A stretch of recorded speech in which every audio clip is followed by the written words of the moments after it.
Hi, I'm Andrew, and this is Keen on Democracy.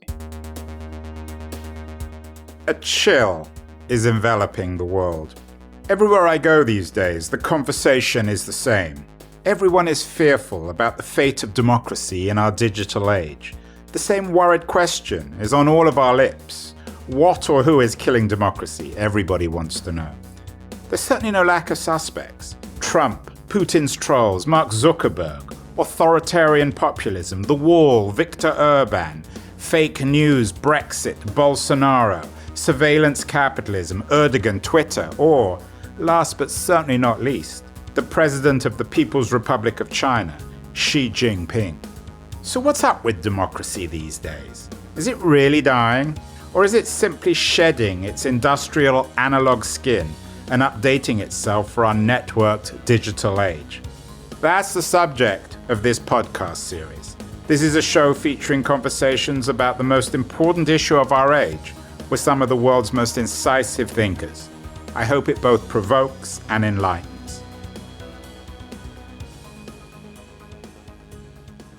I'm kicking off this series with a conversation with my old friend John Borthwick, the CEO of the New York City-based tech incubator Betaworks.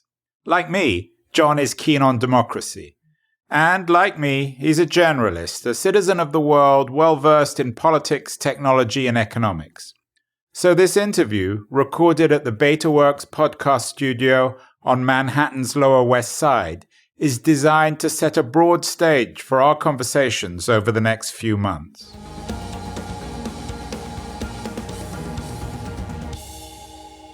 John Borthwick, founder and CEO of Betaworks. John Borthwick, co-founder, actually. Yeah. Co-founder. What happened to the other founder?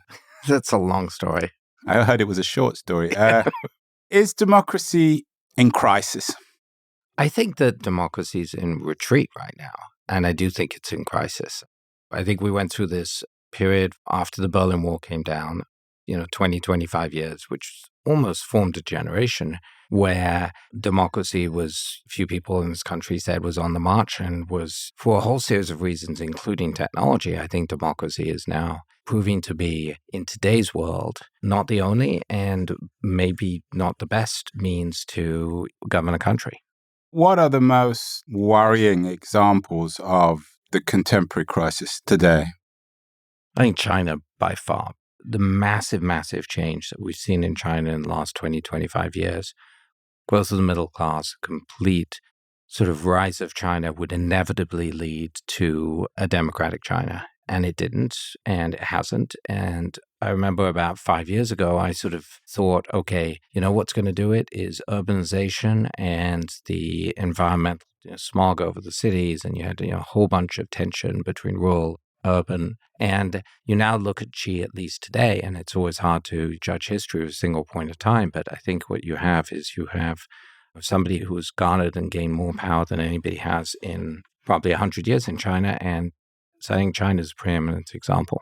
Is China proof of Samuel Huntington's unpopular argument at the time, but coming back now maybe a bit more acceptable, this kind of clash of civilizations, that the Chinese just aren't going to be democratic and the West, for cultural, historical reasons, are democratic? I think that place it in the context of sort of political philosophy. It may be premature to do that, but I think that China is setting an example that you could see is spreading. So take another very important, amazing country of India. India have inherited democracy from the West. And I would imagine that today there'll be a fair amount of people in India who would be saying, wait a minute, maybe this is not the best way to govern. Because the Chinese are succeeding and the West is embarrassing itself. Right.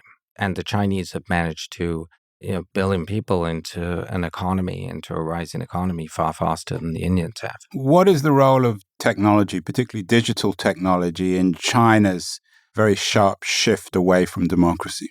We started off with no connectivity, and then we went to the Great Wall of China, and the Great Wall and basically censored, managed connectivity. And now what we have today is we have one of the most connected societies in the world. right? And when you talk about sort of the rise of urban China and you think about what's happened in the cities and you think about last mile logistics and you think about how technology has enabled that, you have a marketplace that is in many cases far more advanced than what we have here in the West, because for a whole series of reasons. One is they went straight to mobile, right? There was no desktop era there, so they skipped that. So you have a more advanced mobile experience there.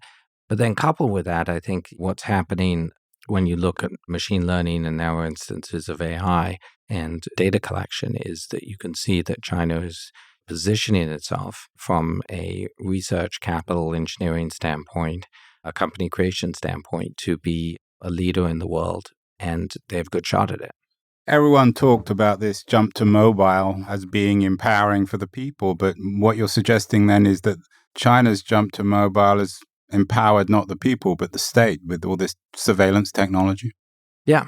And I think we can see that surveillance technology and the surveillance here in the West too. But here in the West, it's being controlled by corporations. Like who? Like Facebook, Amazon, Google. In the DLD New York event in May, you explicitly compared politics and what's going on in China with Facebook. Do you still stick to that? Yeah, I do. If you think about Zuckerberg today and Facebook as a company today, I think has more control over a larger segment of the world's population than people understand, appreciate, and most heads of states have over their countries. But Facebook isn't in the business of controlling what people say. Zuckerberg doesn't care whether or not people love Facebook. He just wants them to use Facebook.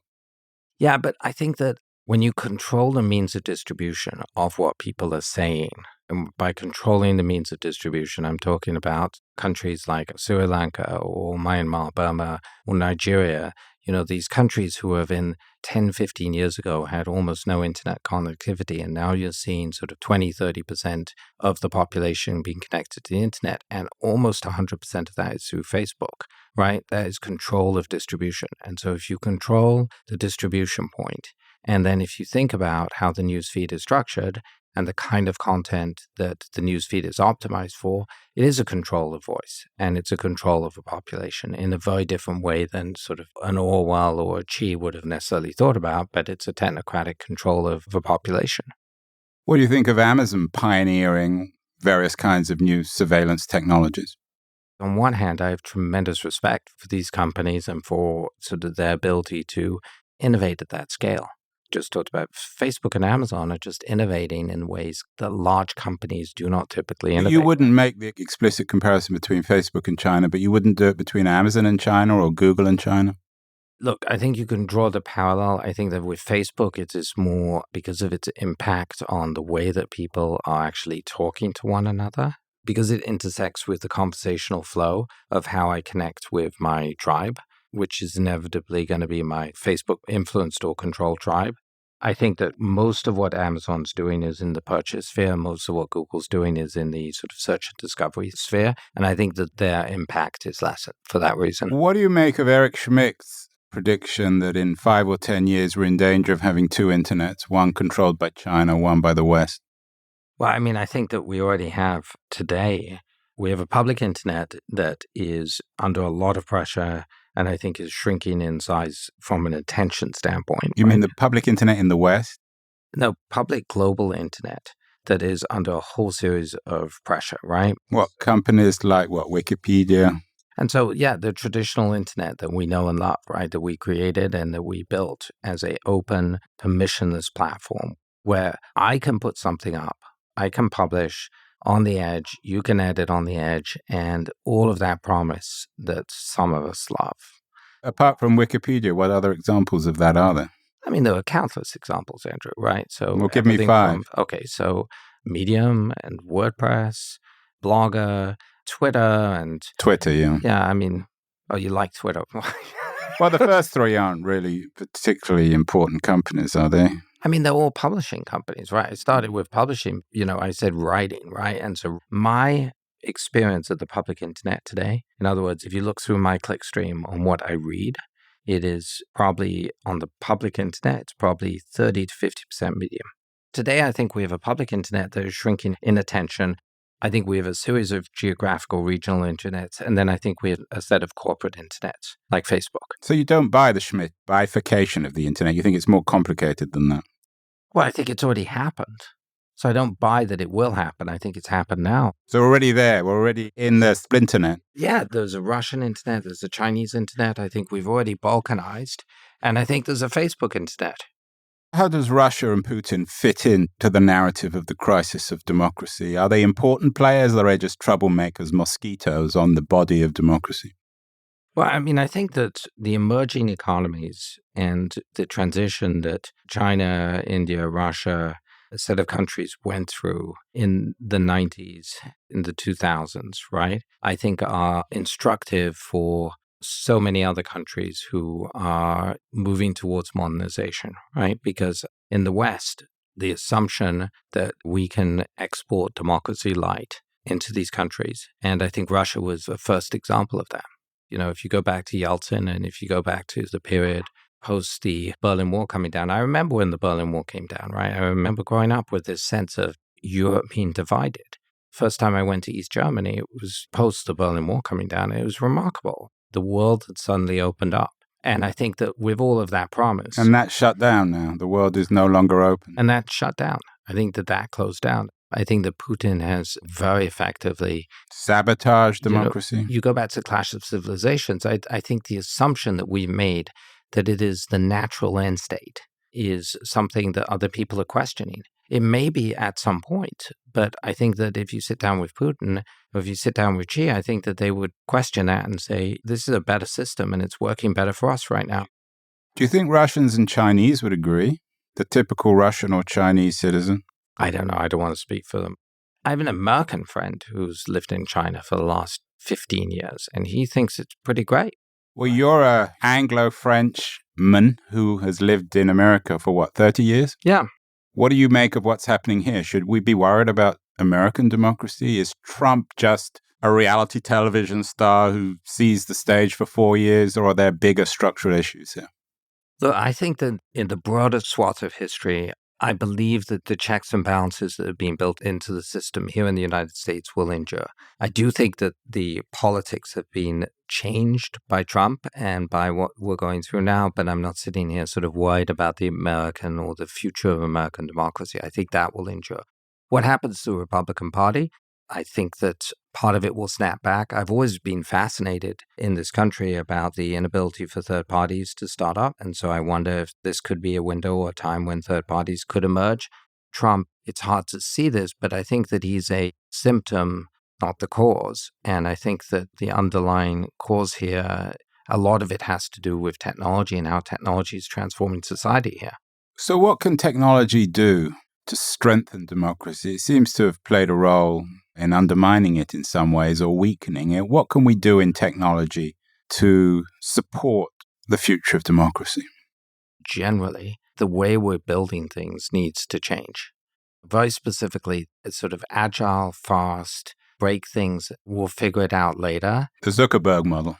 Yes, I mean, I think Zuckerberg's done an amazing job of that, but I would say more generally, it's agile development. That's why I call this place Betaworks, right? Because we believe betas work, right? And so that sort of rapid, sort of fuck it, ship it, just test it. I think methodology needs to change and adapt. One of the parallels I think about is the methodology of agile development is basically akin to the scientific method of stating a hypothesis and then having a rapid process to test that hypothesis and see if it works. And if you get product market fit, then you go from there, right? And I think if you look at medicine and in science, we have over the span of, a few centuries in Western medicine, we've figured out how to have a test and trial methodology to figure out if something's wrong with you and then try and fix it. But we also have around that, we have some sense of guardrails of values of like, how are we going to actually think about what will we do and what won't we do?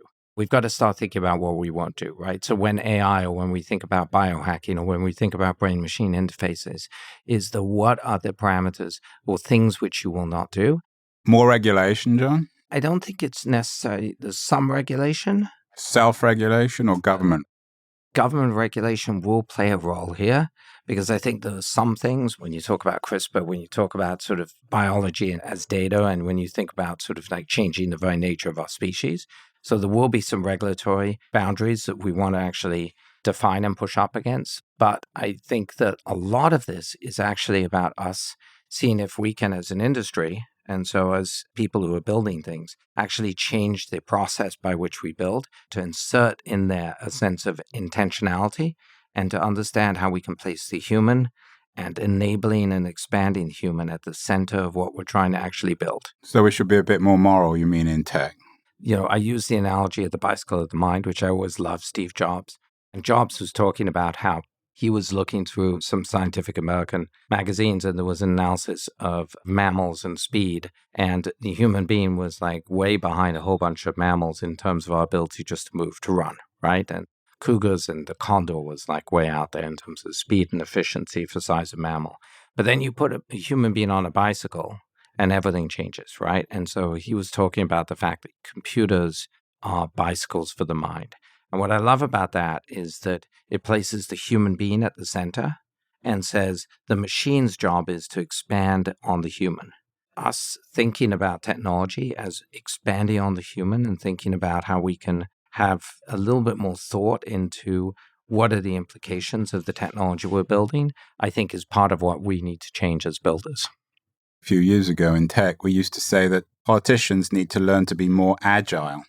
Are you suggesting now that agility is a problem and that maybe the tech community can learn from traditional politics and politicians?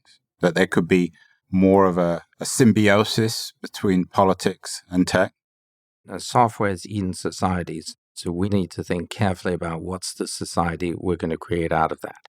We as engineers need to start to learn how to talk to other constituents, whether they be politicians, whether they be people, whether they be designers, whether they be doctors, whether they be teachers, is that instead of just replumbing the process of education, we have to start figuring out how we can actually start working with teachers to enable them to teach better. And so same thing with politicians. And so agility is we've deindustrialized sort of so much of the creation process, but we need to now get deeper into that process of development. And one thing, John, that we could do right now to strengthen democracy, what would it be? In the short term, not just long-term education reform. Shut Facebook down? I turned off my Facebook a short while ago, and I wasn't using it.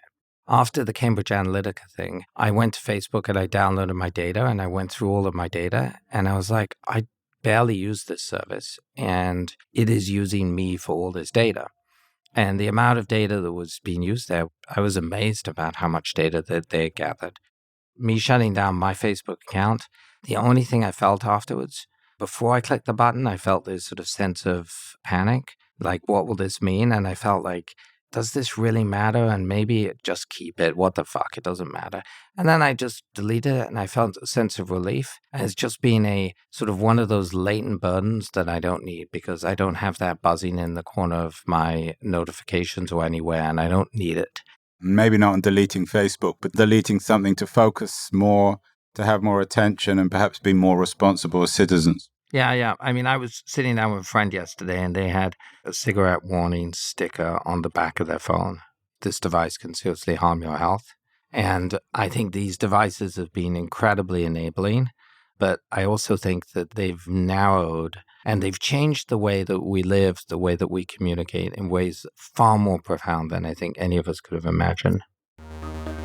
Hi, my name is Steffi Czerny, and I'm the founder of the DLD conferences. DLD is short for Digital Life Design and explores how the digital age fundamentally changes our world. Founded in Munich in 2005, DLD is now a globally connected community of thinkers, doers, and communicators. We host conferences in Munich, New York, Tel Aviv, Singapore, and Brussels. And we are very proud of our interdisciplinary outlook and even more so of our track record of discovering trend topics early on. Andrew Keane is a long-term DLD friend who has done many interviews at DLD conferences. If you like this podcast, you should join one of our events. The next one coming up is DLD Munich Conference, taking place on January 19th to 21st, 2019. Our motto for this year is optimism and courage. We want to put a really positive spin on recent technological developments from AI through blockchain to quantum computing, and discuss which impact they have on business as well as politics and society. We are expecting 1,200 attendees from around the world and 180 international speakers. To see who is coming to DLD Munich, visit our website at dld.co and apply for your ticket.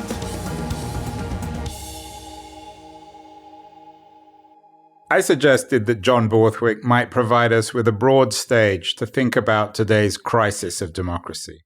And what I think we learned from that conversation with John are 5 big themes that we'll be investigating in much more detail over the next few months. First and foremost, we learned that the future of democracy is an incredibly complicated issue. It stands at the tangled intersection of politics, culture, economics, international relations, and of course the digital revolution. As John might put it in his trademark genteel way, today's crisis of democracy is not just a fucking big deal, but it's also a fucking complex problem. There are no simple solutions, no apps to fix democracy. So one of the main goals of this series will be to unravel this complexity and to try to make sense of it without trivializing things. Secondly, China really matters. As John explained, the high-tech totalitarian ambitions of the Chinese Communist Party represent in some ways a compelling alternative to Western free market liberal democracy. It certainly appears a more attractive model to developing nations than the troll market authoritarianism championed in Moscow by Vladimir Putin and his gang of crooks and thieves. Third, fixing democracy requires really bold steps. John's idea of our cell phones replicating cigarette packets and carrying health warnings is brilliantly simple, classic Borthwick. But like the problem of smoking, warnings on labels aren't sufficient. To fix democracy, then, perhaps we need to learn to think like the disruptive technologists that guys like John Borthwick invest in. Fourth, the problem of democracy is a quintessentially human issue. John cited Steve Jobs' idea of computers as bicycles for the human mind, as a way of presenting the enormous potential of the digital revolution for the future of humanity. Likewise, I think that democracy is, like a political bicycle, a technology for humanity that improves our species. Fifthly, we can't begin to figure out today's crisis of democracy without trying to make sense of the digital revolution that has radically disrupted the world over the last 30 years. As John noted, rather than ending in 1989 with the fall of the Berlin Wall, history, or at least 21st century history, actually was born 30 years ago. And alongside the fall of the Berlin Wall, an equally consequential event that same year was the invention of the World Wide Web by Tim Berners-Lee. Indeed, I think John offers a vision of 21st century democracy borrowed from Berners-Lee's invention. So for him, a democratic digital future requires genuinely open networks like Medium. And Facebook, in contrast, as the quintessential model of walled garden surveillance capitalism, represents the antithesis of Berners-Lee's openness. I'm not sure that I'd go as far as John in explicitly comparing Facebook with Xi Jinping's China, and I'm a little skeptical of the importance of boutique content networks like Medium in today's online world. But in spite of these reservations, I do respect John's nostalgia for the original democratic ideals of the internet, and for his outspoken critique of big data leviathans like Facebook. Next week on Keen on Democracy, the conversation will change quite dramatically, actually. We're going to be talking to David Goodhart, the British-based author of the best-selling The Road to Somewhere, who argues that populism actually represents a healthy development in the history of democracy. David is the head of the Integration Hub and Demography Unit at the Policy Exchange, a think tank based in London. And I caught up with him at his London headquarters to talk about why, in fact, democracy isn't in crisis. So I will look forward to all of you joining again next week for an explanation from David Goodhart of why democracy is actually rather healthy at the moment.